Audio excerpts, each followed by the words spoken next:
नमस्ते। आज हम बात करने वाले हैं भारत में हुए एक बहुत बड़े साइंटिफिक ब्रेक थ्रू की, जिसका असर सिर्फ भारत पर ही नहीं बल्कि पूरी दुनिया पर पड़ने वाला है। ये एक ऐसी कामयाबी है जो दशकों के इंतजार के बाद हासिल हुई है।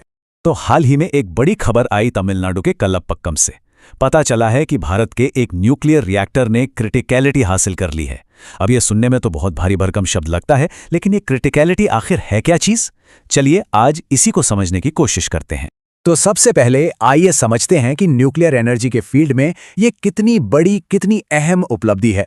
पूरे 40 साल, 4 दशकों की मेहनत के बाद भारत का अपना स्वदेशी प्रोटोटाइप फास्ट ब्रीडर रिएक्टर, जिसे PFBR कहते हैं, अब ऑपरेशनल हो गया है। मतलब इसने काम करना शुरू कर दिया है। ये कोई छोटी मोटी बात नहीं है, ये एक बहुत लंबा और मुश्किल सफर रहा है। चलिए अब वापस उसी शब्द पर आते हैं, क्रिटिकैलिटी। आखिर इसका मतलब क्या है? इसको एकदम आसान भाषा में तोड़कर समझते हैं। देखिए, किसी भी न्यूक्लियर रिएक्टर में चेन रिएक्शन के 3 लेवल होते हैं। पहला है सब क्रिटिकल, मतलब रिएक्शन को चालू रखने के लिए लगातार बाहर से मदद चाहिए। तीसरा है सुपर क्रिटिकल, जो बहुत ज्यादा तेज और बेकाबू हो सकता है। और इन दोनों के बीच में है दूसरा लेवल, क्रिटिकल। यही वो मैजिक पॉइंट है जहां रिएक्शन ना तो धीमा पड़ता है और न ही बेकाबू होता है। वो अपने आप एक स्थिर गति से चलता रहता है, जिससे लगातार बिजली बनाई जा सकती है। और भारत ने यही लेवल हासिल किया है। और जो बात इस रिएक्टर को और भी खास बनाती है वो ये है कि ये एक फास्ट ब्रीडर रिएक्टर है। अब इसका मतलब क्या हुआ? इसका मतलब है कि ये जितना परमाणु ईंधन इस्तेमाल करता है, उससे कहीं ज्यादा ईंधन ये खुद बना भी लेता है। जी हाँ, बिल्कुल सही सुना। ये एक तरह की जादुई मशीन है जो फ्यूल जलाते जलाते और फ्यूल पैदा भी करती है। लेकिन सवाल यह है कि भारत को इस खास टेक्नोलॉजी की जरूरत पड़ी ही क्यों? तो इसका जवाब छिपा है भारत की यूरेनियम पर निर्भरता में। जरा इस पर गौर कीजिए। भारत अपने न्यूक्लियर रिएक्टर्स के लिए जो यूरेनियम इस्तेमाल करता है, उसका करीब करीब 70% हिस्सा हमें बाहर से मंगाना पड़ता है। हमारी निर्भरता कजाकिस्तान, कनाडा और रूस जैसे देशों पर है। और यही बात आत्मनिर्भर बनने की राह में एक बहुत बड़ा रोड़ा है। और बस यहीं पर कहानी में एंट्री होती है एक ऐसे एलिमेंट की जो भारत के लिए किसी गेम चेंजर से कम नहीं है, और उसका नाम है थोरियम।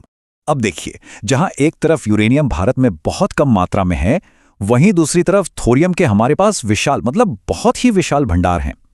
थोरियम यूरेनियम के मुकाबले कम रेडियो एक्टिव भी है, लेकिन इसमें एक पेंच है। थोरियम अपने आप जलकर ऊर्जा नहीं दे सकता। उसे एक पुश, एक धक्के की जरूरत होती है, और यह धक्का उसे मिलता है यूरेनियम से। हमारा फास्ट ब्रीडर रिएक्टर बस यही काम करने के लिए बनाया गया है। यह यूरेनियम की मदद से थोरियम को बिजली पैदा करने लायक ईंधन में बदल देता है। और इस आंकड़े को देखिए, पूरी दुनिया में जितना भी थोरियम मौजूद है, उसका 25%, मतलब 1/4 हिस्सा अकेले भारत के पास है। सोचिए जरा, ये कितनी बड़ी ताकत है। तो ये रिएक्टर काम कैसे करता है? इसे ऐसे समझिए जैसे गन्ने का रस निकाला जा रहा हो।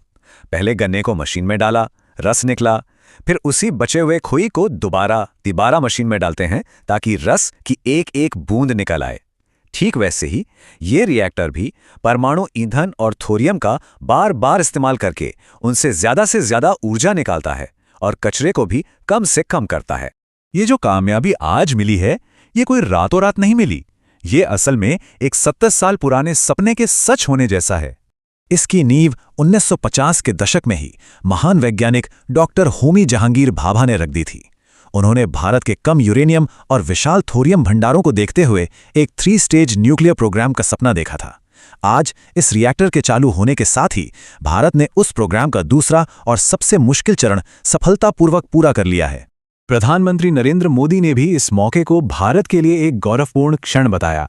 उन्होंने कहा कि ये हमारे विशाल थोरियम भंडारों के इस्तेमाल की दिशा में एक बहुत ही डिसाइसिव, एक निर्णायक कदम है। ये हमारे वैज्ञानिकों की काबिलियत का सबूत है।